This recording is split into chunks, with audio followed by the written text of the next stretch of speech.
जय हिंद दोस्तों। पहला क्वेश्चन है निपुण क्या है। निपुण भारत मिशन जो चला था, निपुण भारत मिशन क्या है। यह विद्यालय निपुण भारत मिशन के बारे में पहले बात कर लें तो इसकी जो शुरुआत है वो कब हुई थी, 5 जुलाई 2021 को। कब हुई थी, 5 जुलाई 2021 को। जो नई शिक्षा नीति 2020 थी, न्यू एजुकेशन पॉलिसी, उसके सफलतापूर्वक कार्यान्वयन के बाद ये 5 जुलाई 2021 को इसकी शुरुआत हुई थी। इस शिक्षा मंत्री रमेश पोखरियाल निशंक ने निपुण भारत मिशन की शुरुआत की थी। जो निपुण भारत मिशन है इसकी शुरुआत किसने की थी, जो शिक्षा मंत्री हैं रमेश पोखरियाल निशंक, इनके द्वारा निपुण भारत मिशन की शुरुआत की गई। निपुण की जो फुल फॉर्म है उसकी बात करें, निपुण की फुल फॉर्म की बात करें तो नेशनल इनिशिएटिव, ठीक है, for proficiency in reading with understanding and numeracy, ठीक है, national initiative proficiency in reading with understanding and numeracy. ये हो गई निपुण के फुल फॉर्म की बात, ठीक है। इसका जो उद्देश्य है ये क्या है, छोटे बच्चों में साक्षरता, पठन, संख्या ज्ञान को कराने का एक कार्यक्रम है। जो छोटे छोटे बच्चे होते हैं उनमें साक्षरता,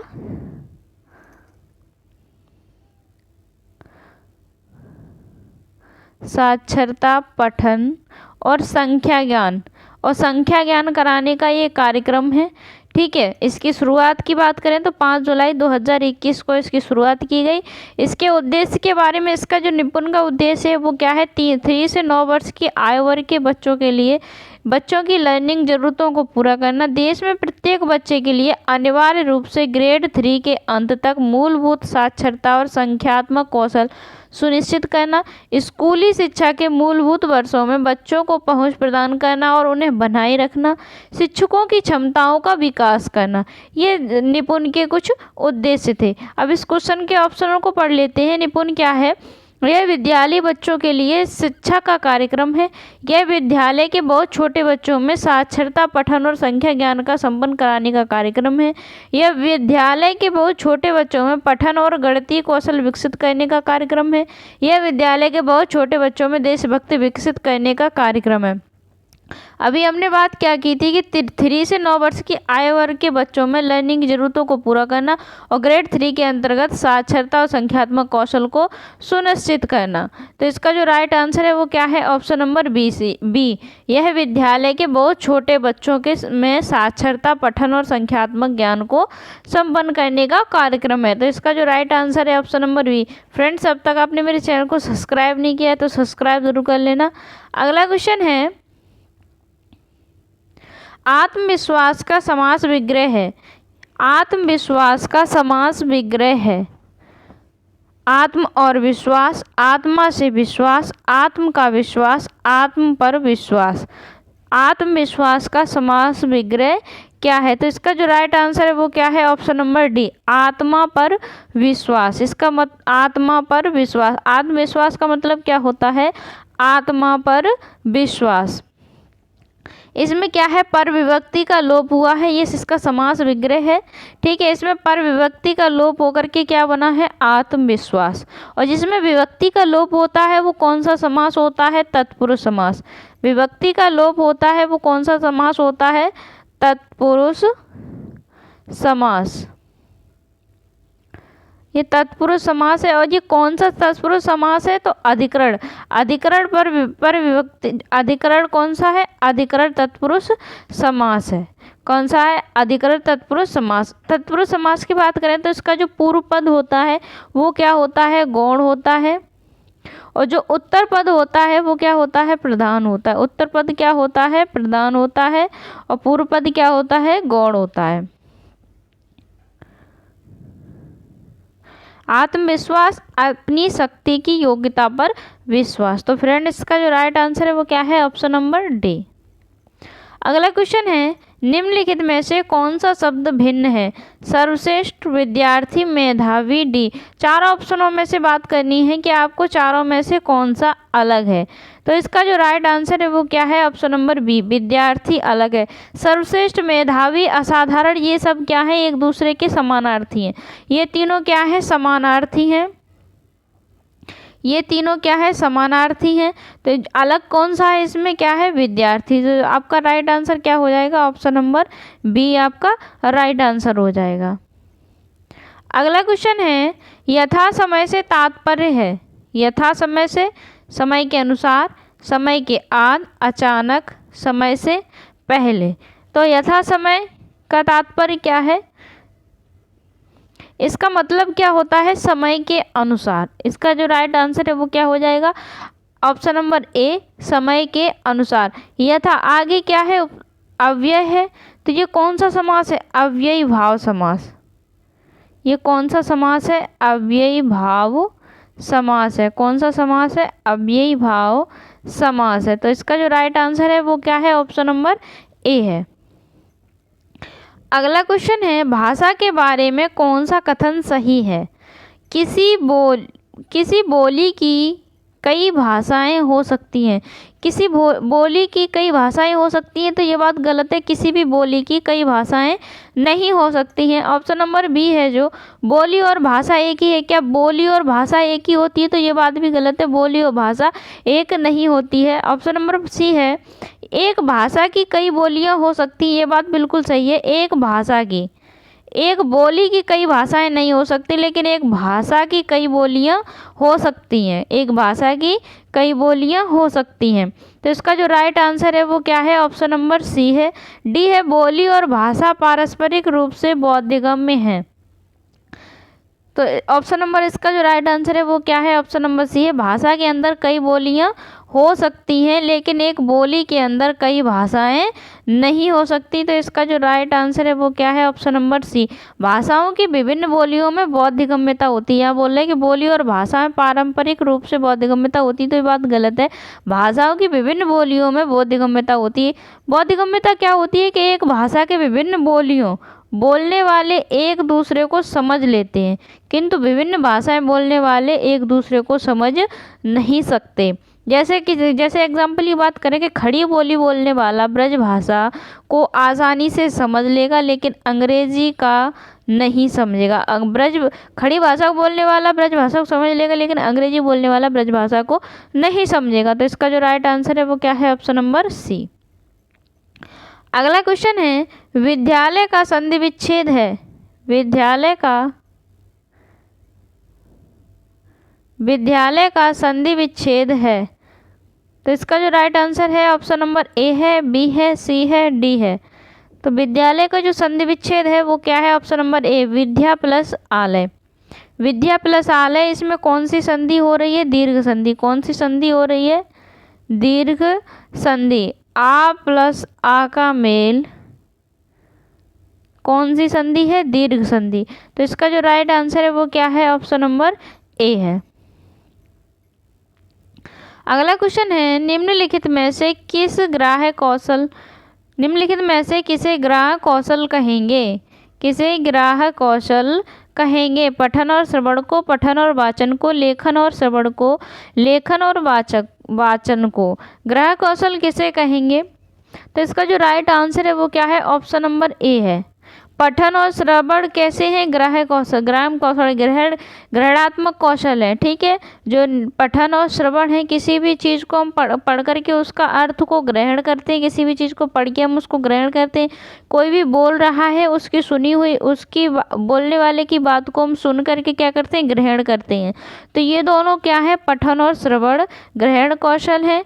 लेकिन जो वाचन और लेखन है, वाचन और लेखन, ये कौन से कौशल होते हैं? अभिव्यक्तात्मक कौशल। वाचन और लेखन कौन से कौशल हैं? अभिव्यक्तात्मक कौशल। ठीक है, लिख करके अपनी बात को हम किसी दूसरे को अभिव्यक्त करते हैं, या फिर बोल करके किसी भी बात को अभिव्यक्त करते हैं। ठीक है, तो ये कौन से हैं? अभिव्यक्तात्मक कौशल, ये हैं ग्रहणात्मक कौशल। तो इसका जो राइट आंसर है ऑप्शन नंबर ए है। अगला क्वेश्चन है, बहुभाषावाद क्या है? बहुभाषावाद का मतलब क्या होता है? एक से अधिक भाषाओं का प्रयोग किया जाए उसे क्या कहा जाता है? बहुभाषावाद। तो इसका जो राइट ऑप्शन नंबर देख लेते हैं, विद्यालय में बहुत सी भाषाओं का अध्यापन या फिर कार्यालयी भाषा सह कार्यालयी भाषा और अंग्रेजी का अध्यापन या फिर विद्यालय में शिक्षार्थियों की भाषाओं का शिक्षण अधिगम या फिर विद्यालय के रचनात्मक वर्षों में से कम 3 भाषाओं का शिक्षण। तो इसका जो राइट आंसर है वो क्या है? ऑप्शन नंबर सी। बहुभाषावाद क्या होता है कि कोई भी बालक एक से अधिक भाषाओं का प्रयोग करे उसे क्या कहा जाता है? बहुभाषिकता। उसे क्या कहा जाता है? बहुभाषिकता। तो विद्यालय में शिक्षार्थी की भाषाओं का शिक्षण अधिगम, अलग अलग भाषाओं को जानने वाले विद्यार्थी होते हैं कक्षा में, तो उन सभी विद्यालयों में शिक्षार्थियों की शिक्षार्थियों की ही भाषाओं का शिक्षण अधिगम हो उसे क्या कहा जाता है? भाषावाद। अगला क्वेश्चन है, कक्षा 2 के एक अध्यापक ने अपनी विद्यार्थियों से कहा कि वे शब्द संपदा सीखने के लिए अपने घर से पशु व वाहन वाले अपने खिलौने लेकर आए हैं। भाषा शिक्षण शास्त्र की दृष्टि से ये खिलौने क्या हैं? शिक्षण सामग्री हैं या फिर वास्तविक सामग्री हैं या फिर वास्तविक वस्तुएं हैं या फिर प्रदत्त कार्य हैं क्वेश्चन को दोबारा से समझोगे कि कक्षा 2 के एक अध्यापक ने अपने विद्यार्थियों से कहा कि वे संपदा सीखने के लिए अपने घर से पशु, ठीक है, वाहन वाले और खिलौने लेकर आए हैं तो ये क्या है? वास्तविक सामग्री है, रियलिया, ठीक है। ये क्या है? एक वास्तविक शिक्षण सामग्री है। तो इसका जो राइट आंसर है वो क्या हो जाएगा? Option number B. अगला क्वेश्चन है, पहली कक्षा की अध्यापिका ने कक्षा की दीवारों पर इस तरह से जगह छोड़ी कि बच्चे कीरम काटे मतलब इसको बोलते हैं स्क्रैबलिंग बना सकें, चित्रकारी कर सकें। बच्चों की गतिविधियों को क्या कहेंगे? देखिए, स्क्रैबलिंग क्या होता है? कीरम काटे मतलब स्क्रैबलिंग क्या होता है कि उसमें छोटी सी जगह छोड़ी, उसमें बच्चे अपनी पेंसिल को सीधा, टेढ़ा मेढ़ा, ऊपर नीचे इस तरीके से पेंसिल को चला रहे हैं, ठीक है। इस तरीके से पेंसिल को चलाना सीख रहे हैं। किसी भी ऊपर नीचे की स्थिति में टेढ़ी मेढ़ी पेंसिल को आड़ी तिरछी रेखा में घुमाने का प्रयास कर रहे हैं। तो इस प्रयास को क्या कहा जाता है? आरंभिक साक्षरता, शुरुआती, मतलब बच्चे सीख रहे हैं शुरुआती स्टेज में, तो उसको क्या कहा जाएगा? आरंभिक साक्षरता। अगला क्वेश्चन है, कक्षा 3 की एक बालिका शब्दों के प्रत्येक अक्षर की ध्वनि समझ लेती है, पढ़ लेती है। वह क्या करने का प्रयास कर रही है? बालिका है जो शब्दों के प्रत्येक अक्षर की ध्वनि को समझ लेती है, प्रत्येक अक्षर की ध्वनि को समझ लेती है और पढ़ भी लेती है। तो वो क्या करने का प्रयास कर रही है? तो इसका जो राइट आंसर है वो क्या है? ऑप्शन नंबर बी, संकेत खोलना, डिकोडिंग, ठीक है। किसी भी अक्षर की ध्वनि को मुंह में गुनगुना रही है, उस ध्वनि को वो समझ रही है, तो वो क्या कर रही है? संकेतों को समझने लगी है। इसको क्या बोला जाता है? डिकोडिंग। जो बच्चा शब्दों और अर्थ को जितनी अच्छी तरीके से समझेगा, वह उसी संकेत तब उसका संकेत खोलने का, जो डिकोडिंग खोलने का जो कौशल है, उतना ही अच्छा होगा जितना कि बच्चा अर्थ को, शब्द को जितना बेहतरीन तरीके से समझेगा। तो इसका जो राइट आंसर है वो क्या है? Option number B. अगला क्वेश्चन है, अधिगम के शुरुआती वर्षों में कौन सा उद्देश्य तुकबंदियों और शिशु गीतों का नहीं है? अधिगम के शुरुआती वर्षों में भाषा विकास, मूल्य विकास, कल्पनाशीलता एवं अनुमान, व्याकरणिक क्षमता का विकास नहीं है। पूछा है शुरुआती वर्षों में क्या आप व्याकरण क्षमता का विकास कराओगे बच्चों को? नहीं कराएंगे। पहले भाषा का विकास, मूल्य विकास, कल्पनाशीलता और अनुमान, ये सब चीज़ों का विकास कराएंगे, ना कि शुरुआती वर्षों में सीधा व्याकरण की क्षमताओं का विकास कराने लगेंगे। तो इसका जो राइट आंसर है वो क्या है? ऑप्शन नंबर डी है। फ्रेंड्स, आपने अब तक मेरे चैनल को सब्सक्राइब नहीं किया है तो सब्सक्राइब ज़रूर कर लेना। मेरी वीडियो अच्छी लगी हो तो लाइक, शेयर एंड सब्सक्राइब करना। अपना स्कोर कमेंट बॉक्स में ज़रूर बताना कि आपका स्कोर कितना है। 15 क्वेश्चन लिए हैं, 15 में से अपना स्कोर बताना कि कितना आपका स्कोर बना। अगला क्वेश्चन है, डिसलेक्सिया से क्या आशय है? बच्चों में पठन विकार। डिसलेक्सिया जो है बच्चों में पठन विकार है, तो ये बात बिल्कुल सही है। जो डिसलेक्सिया है बच्चों में पढ़ने से संबंधित विकार होता है।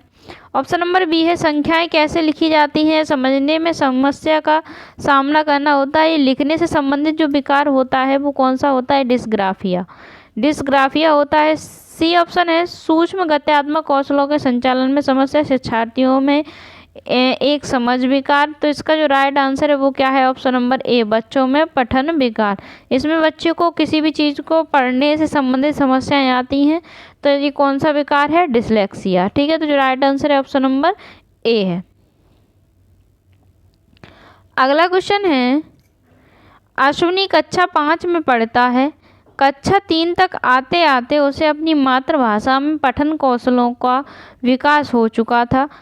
अब वह अंग्रेजी की अच्छी तरह से पढ़ने लगा है। अंग्रेजी पठन की उसकी योग्यता क्या प्रतिबिंब हो रहा है?